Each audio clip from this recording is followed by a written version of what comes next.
My name is Nancy Ward, and I'm 28 years old. For most of my life, people have called me the dependable one. I was the friend who stayed behind after a party to help clean up, the co-order who volunteered for the boring tasks no one wanted, the girlfriend who remembered birthdays, anniversaries, favorite meals, and even the smallest details, like how someone liked their tea. I wore that label like armor, believing that if I was kind enough, loyal enough, stable enough, I would never be left behind. But I was wrong. Daniel, my boyfriend of 3 years, was the kind of man who lit up rooms when he entered. At least that's how I saw him in the beginning. We met in college. He had this restless energy, a hunger to conquer the world.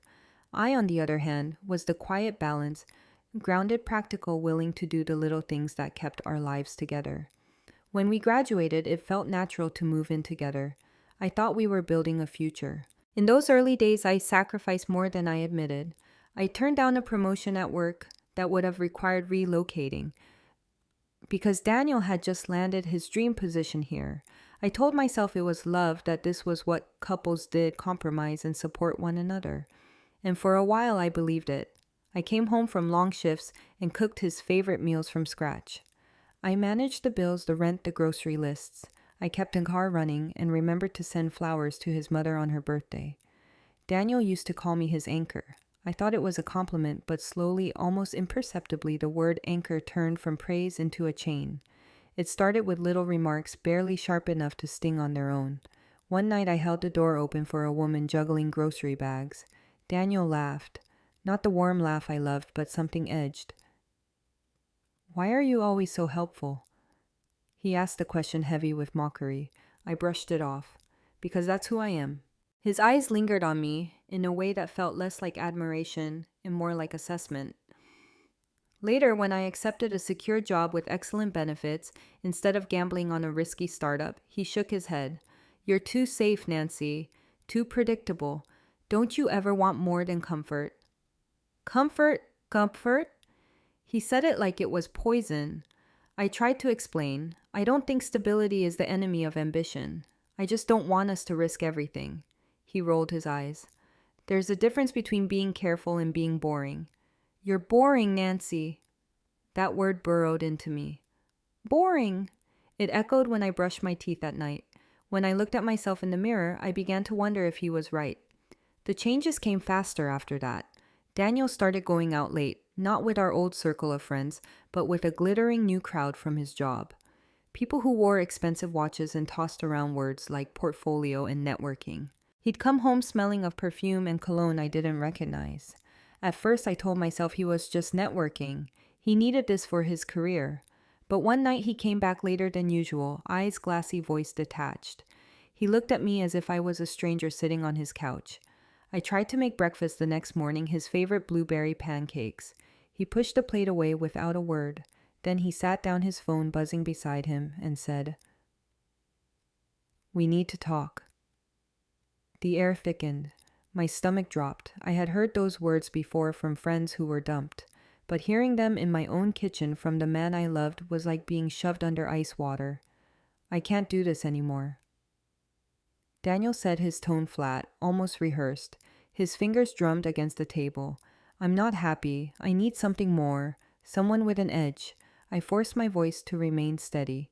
"What are you talking about?" He smirked, not with humor, but with cruelty. "Don't pretend you don't know. I'm with Vanessa now. She's alive. She takes risks. She doesn't hold me back." The name burned. Vanessa, one of his new colleagues. I had heard him mention her once or twice, always followed with just a friend. "You've been seeing her," I whispered. He didn't even flinch. He nodded almost proudly. "It's what I need. She's not afraid of life. She's not weak." And then he delivered the words that split me open. "Honestly, Nancy, you're just too kind. In kindness, it's weakness. I can't be with someone weak." The silence that followed was deafening. I stared at him, trying to reconcile the man who once called me his anchors with the stranger across the table. My chest tightened, but no tears came. Instead, an icy calm spread through me. I stood, walked to the kitchen, and placed the untouched pancakes in the sink. My movements were slow, deliberate, like I was rehearsing a role in a play. Daniel was watching me, waiting for me to break, to shout, to sob, to beg. He wanted a performance. Instead, I gave him a faint smile, polite, detached, almost kind, but it didn't reach my eyes. I understand, I said quietly.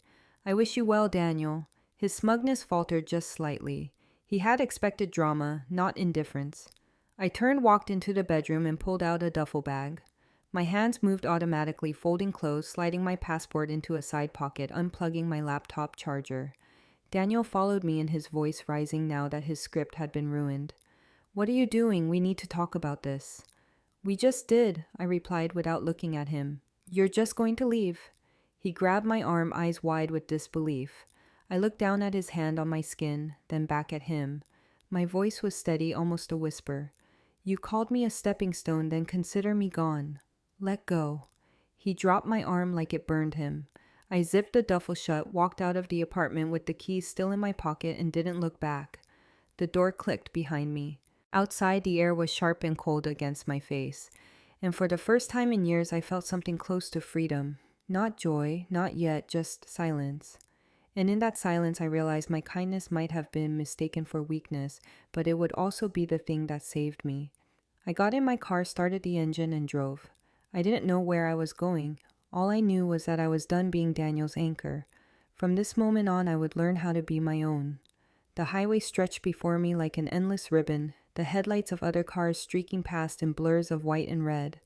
My duffel bag sat in the passenger seat, stuffed with pieces of the life I had just walked away from. I didn't have a plan. Not really. All I knew was that if I stayed, I'd drown in Daniel's contempt. My phone buzzed in the cup holder. His name lit up the screen. Daniel. I let it ring until it stopped. A minute later, another call. Then another. By the fifth call, I turned the phone face down. I couldn't listen to him anymore. His voice would only tether me back to the cage I'd just escaped.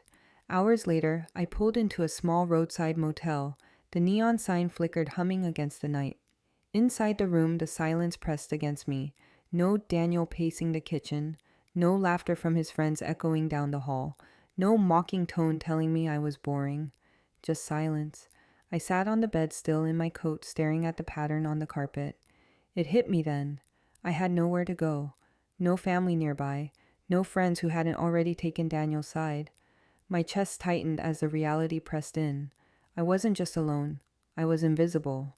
But invisibility had its advantages. That night I opened my laptop and pulled up an old email. Months ago, my manager had offered me a promotion at our company's branch in another city. I had declined it for Daniel. Now I typed a single sentence in reply. If the position is still available, I'll take it. I hit send. For the first time in weeks, my breathing steadied. The move happened quickly. Within 2 weeks, I was standing in a new apartment, boxes stacked against the walls, the air smelling faintly of fresh paint and emptiness. The silence here was different than the motel's suffocating quiet. This silence was a blank canvas. At first, I hated it. Coming home from work to 4 bare walls. No laughter, no one waiting at the door. My evening stretched long and hollow. I'd find myself staring at my phone, half expecting a message from Daniel, even though I had blocked him the moment I left. The loneliness was sharpest at night. Lying in bed, I'd replay his words like a cruel mantra. Too kind, weak, boring. My chest would ache and tears would blur the ceiling. I wondered if he was laughing with Vanessa somewhere, telling her the same things he once told me. I wondered if she made him feel alive in ways I never could. But mornings were different. Mornings gave me tasks, meetings, emails, deadlines. I threw myself into work. Every project became a lifeline.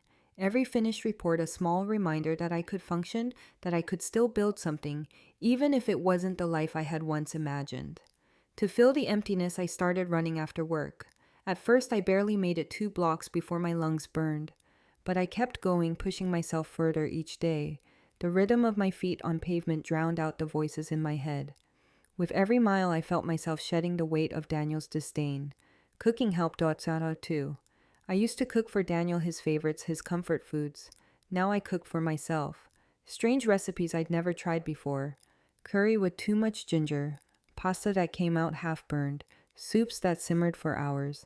Some nights I ate in silence, savoring the flavors. Other nights I laughed at my failures. Either way, it was mine. Still, the apartment felt too empty, too quiet. That's when I went to the animal shelter. She was small, scruffy, with mismatched patches of fur and eyes that seemed too big for her face. The volunteer said she had been abandoned. Something in me cracked at that word, abandoned. I signed the papers before I could second guess myself. I named her Luna.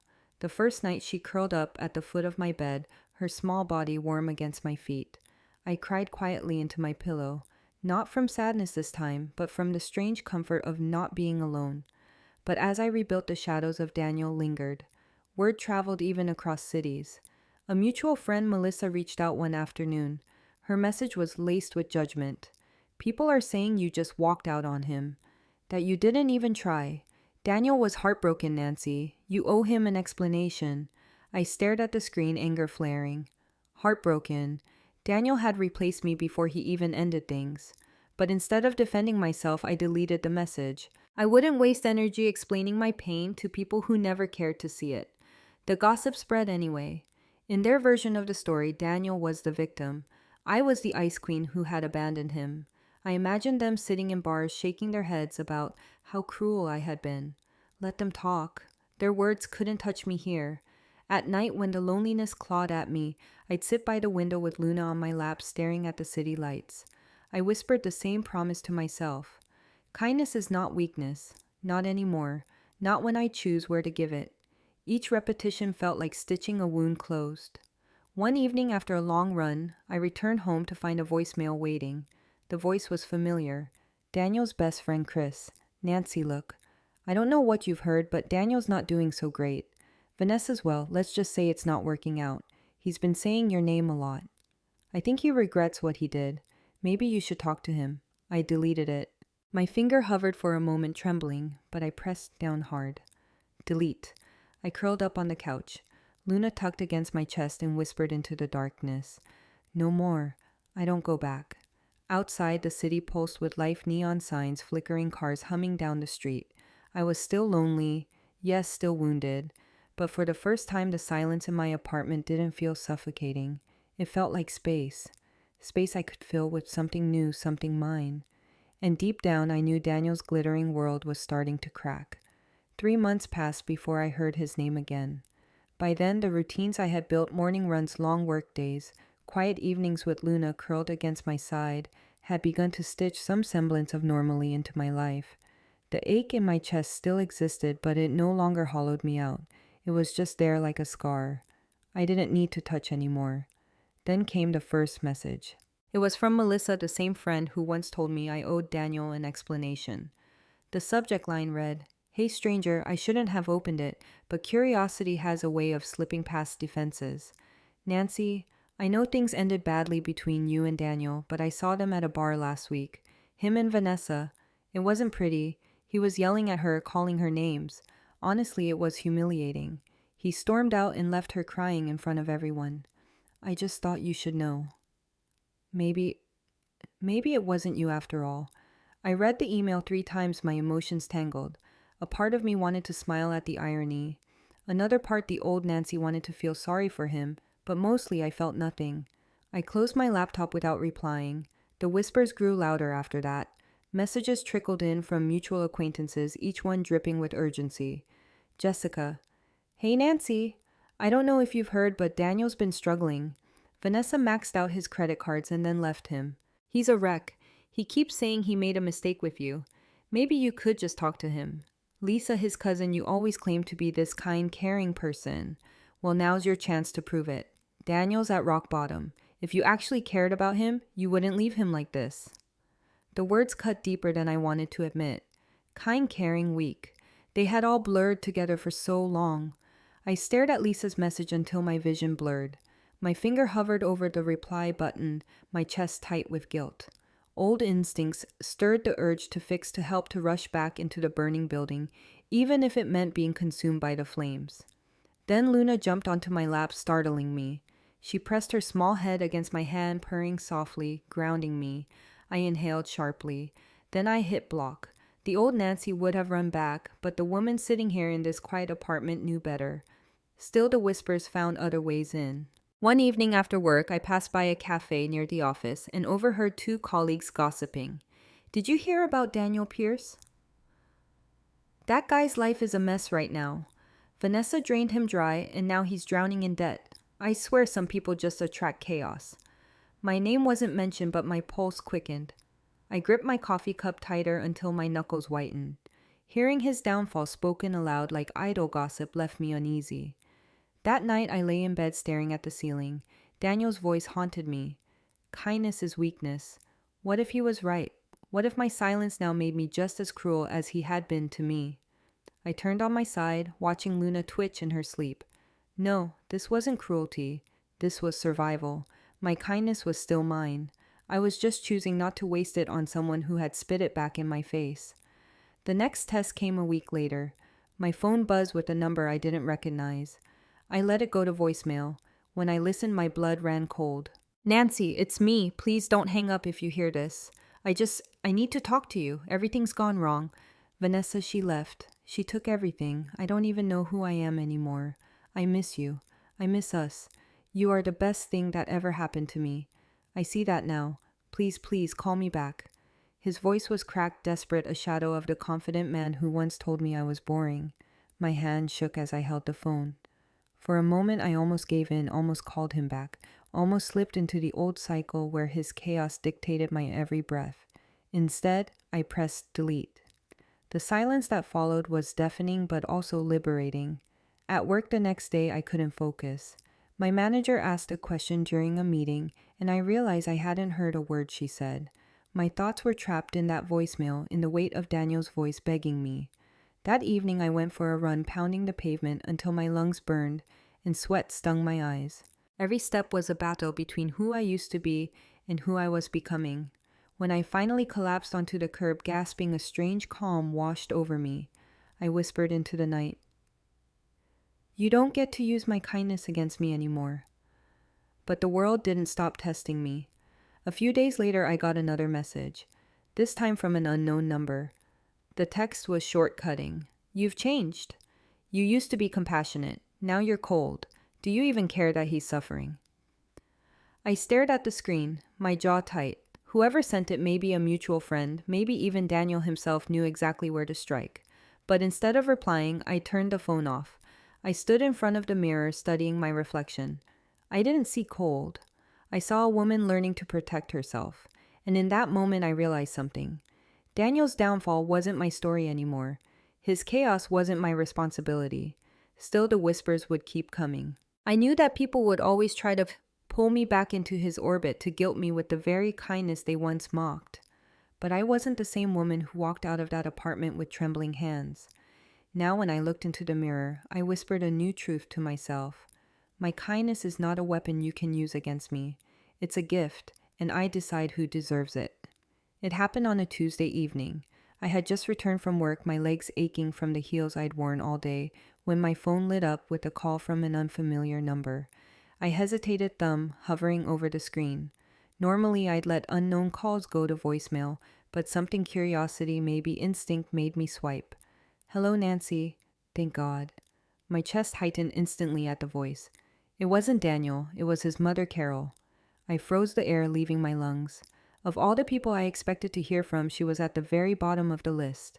Carol had always been sweet to me in a way that felt rehearsed, like she was playing the role of doing mother-in-law while quietly pulling the strings behind the curtain. She adored Daniel, excused his flaws, and treated his choices as law. "Carol," I said slowly, cautious.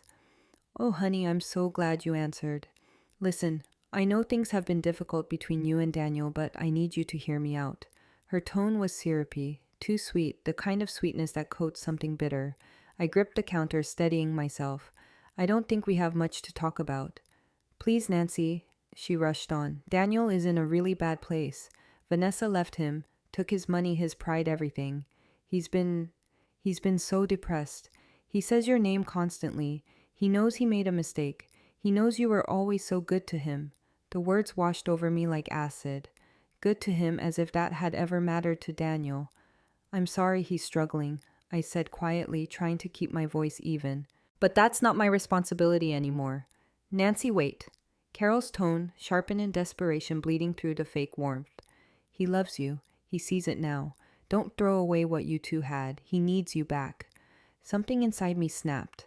I close my eyes and memories rush forward. Carol brushing off my concerns when Daniel belittled me at dinners. Carol laughing when he called me boring in front of his friends. Carol once telling me, that's just how men are, dear. Strong women like us know how to handle it. Strong women. Was I strong then or was I just silent? I open my eyes, my voice low and steady. With all due respect, Carol Daniel doesn't love me. If he did, he wouldn't have said the things he said. He wouldn't have left me for someone else. What he misses is not me.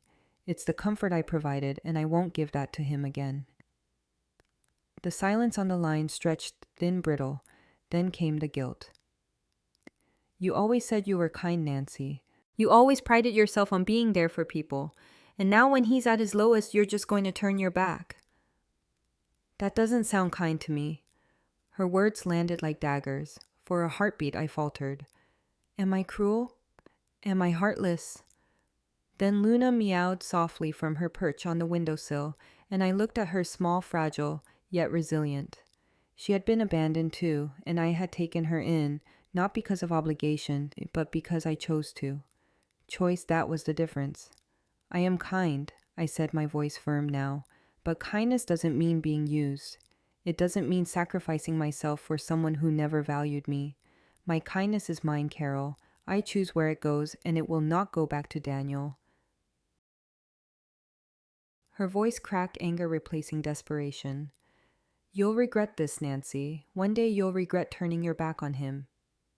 Maybe, I said softly. But regret is better than losing myself again, and with that I hung up. I stood in the kitchen, phone still in my hand, my heart pounding in my chest. The silence afterward was almost holy, a silence that said, you finally chose yourself. For the first time since leaving Daniel, I felt powerful. That night, as I curled up in bed, sleep wouldn't come. The conversation replayed again and again. Carol's words echoed, you'll regret this. But instead of guilt, I felt clarity. All these months, people had been trying to weaponize my kindness. Daniel, his friends, now his mother. They saw it as a lever they could pull, a button they could press to make me bend. Not anymore. Not anymore. I whispered into the darkness. Kindness is not weakness. It's power, and I decide how it's used. Luna shifted at my feet, purring softly like she understood. A few days later, a knock came at my door. My stomach flipped. I wasn't expecting anyone. When I opened it, a small package sat on the mat, no return address. Inside was a letter scrawled in messy handwriting. Daniel's Nancy, I don't know how else to reach you. I'm broken without you. Vanessa destroyed me. You were always the one who cared. Please just talk to me. I need you. I'll change, I promise. The words blurred as I read them. Once they would have shattered me. Once I would have clung to them, desperate for validation. Now I saw them for what they were. Desperation, not love. A plea for comfort, not commitment. I folded the letter once, twice, and dropped it into the trash. No tears, no trembling hands, just resolve. In the days that followed, I felt lighter. The calls slowed. The messages stopped. It was as if Daniel and his circle realized I wasn't coming back. Not this time. Not ever. And yet in the back of my mind, I knew it wasn't over. People like Daniel didn't fade quietly. He would try again. He would find another stage, another audience. And when he did, I would be ready. Because I was no longer the woman who begged for scraps of affection. I was Nancy Ward. And I had finally learned that silence can be louder than any scream. When Emily's invitation first arrived, I almost deleted it. She was one of the few friends who hadn't chosen Daniel's side after the breakup. We'd kept in touch, small check-ins here and there. Now she was throwing a housewarming party in the old city. The thought of going back to the place where I had been humiliated, where whispers of my so-called cruelty still lingered, made my stomach churn. But Emily was important to me, and a part of me wanted to prove to myself that I could walk into that city and not be swallowed whole. So one Friday night, I slipped into a simple black dress, tied my hair back, and drove. The party pulsed with laughter music, the clink of glasses. Emily greeted me with open arms, her smile genuine, her relief palpable. I wasn't sure you'd come, she admitted, squeezing my hand. Neither was I confessed. We talked for a while, catching up. She asked about my new job, my new apartment. I told her about Luna, about running about how silence no longer terrified me. Her eyes softened. You look stronger, she said. I wanted to believe her, but then I felt it. That presence, a shift in the air, a tightening in my chest. I turned, and there he was. Daniel. He looked smaller. His once confident stance was slouched. His sharp jawline was shadowed with uneven stubble. His eyes, once so alive with arrogance, now carried a hollow, frantic glimmer.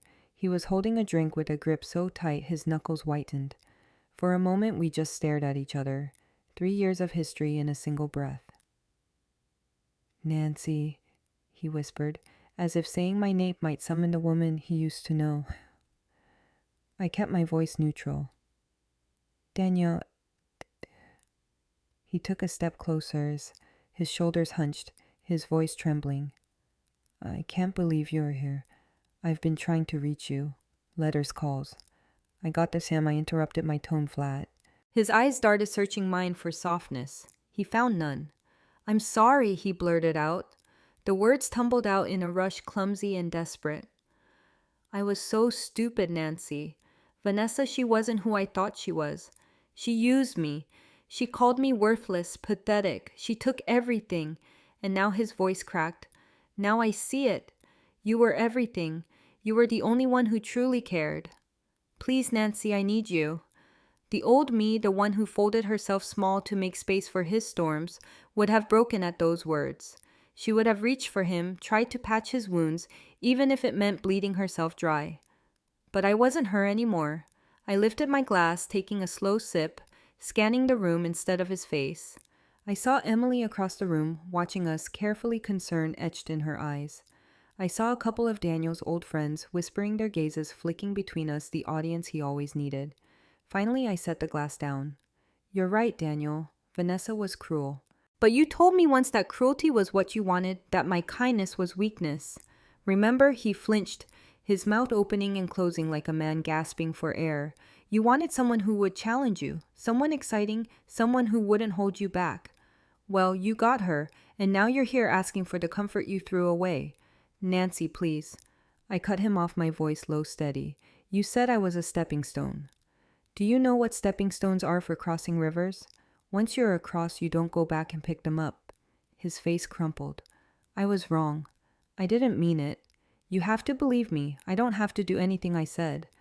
The faintest smile tugged at my lips. Not cruel, not warm, just final. I believed you the first time when you looked me in the eye and told me I was weak. That was the truest thing you ever said to me. Not because it was true, but because it showed me exactly who you are. He reached for my arm, but I stepped back. The movement was small, but it was enough to make him stop, his hand hanging limp in the air between us. Nancy, he whispered, his voice breaking. I'm begging you. I'm at rock bottom. For the first time, I looked at him fully. I saw not the man I once loved, but a stranger hollowed out by his own choices. His downfall wasn't poetic justice. It was simply consequence. I gave him the same polite smile I had worn the day I walked out of our apartment. It didn't reach my eyes. That part of my life is over, I said softly. The woman you're looking for doesn't exist anymore. I buried her the day you called her weak. His lips trembled, but no words came around us. The party carried on. Laughter, music, chatter, as if the world had no time for his sorrow. I picked up my glass, finished the last sip, and set it aside. Then I turned my dress, brushing against his arm as I walked past him. I didn't look back. Each step away felt like sealing a door, locking it forever. By the time I reached Emily, my chest felt light, unburdened. Are you okay? She whispered, concern etched into her face. I smiled, not forced, not brittle, but real. Yes, for the first time I think I am. When I finally stepped outside, the night air was cool against my skin. I inhaled deeply, staring at the city lights. Behind me, Daniel was drowning in the very storm he once chose. Ahead of me, the road stretched wide open, and for the first time I knew exactly where I belonged. Not in his shadow, not in his chaos, but in the quiet strength of my own life. I walked into the night free. The morning after Emily's party, I woke to sunlight pouring through my apartment window. For the first time in months, the light didn't feel intrusive. It felt warm. Luna stretched lazily at the foot of the bed, her small paws kneading the blanket before curling back into sleep. I watched her for a moment, realizing how symbolic she had become in my life. A creature abandoned, fragile, written off, and yet she thrived. Not because she begged for what hurt her, but because she found someone willing to choose her, and because she in turn chose to survive. I got up and padded barefoot into the kitchen. The kettle whistled as I poured hot water over tea leaves, the steam rising in soft curls. As I sipped, I thought about Daniel. I didn't picture the man from last night hollow and desperate. I didn't picture the man who once sneered at my stability, who called me boring, who tossed my love aside like it was nothing. I thought of him as a closed chapter, a book I had finished shelved and no longer felt the need to reopen. The old Nancy, the one who sacrificed everything to be indispensable, who mistook martyrdom for love. She might have wondered if Daniel could still be saved. She might have worried about how others perceived her silence, her refusal to step back into his chaos, but that Nancy no longer existed. Weeks passed. Work consumed me in the best way. My boss praised my initiative, giving me projects I never would have been trusted with before. I started to feel the sharp thrill of independence, the pride of building something that was mine alone. I took long runs along the waterfront, pushing myself until my lungs ached, until sweat blurred my vision. Each stride was a reminder that my body carried me forward. No one else. I made new friends. Slowly, cautiously, I let people into my circle. Not the glittering, shallow crowd Daniel once idolized, but people who valued laughter over status, honesty over performance. We had quiet dinners, movie nights, conversations that lingered until 2:00 a.m. For the first time in years, I felt surrounded not by judgment, but by warmth. And still in quiet moments, his words sometimes whispered back to me, "Too kind, weak." But now I answered them. One night while folding laundry, I said it aloud, testing the sound of my own conviction. "Kindness is not weakness. It's strength. It always was." Luna meowed as if in agreement, and I laughed. Soft, genuine healing. Months after the party, I ran into Melissa downtown. She looked surprised to see me, her eyes darting nervously as if expecting me to snap. "Nancy," she stammered. I I heard you saw Daniel at Emily's." I nodded. I did. She hesitated. How was he lost?" I said simply, her brow furrowed. "And you didn't take him back?"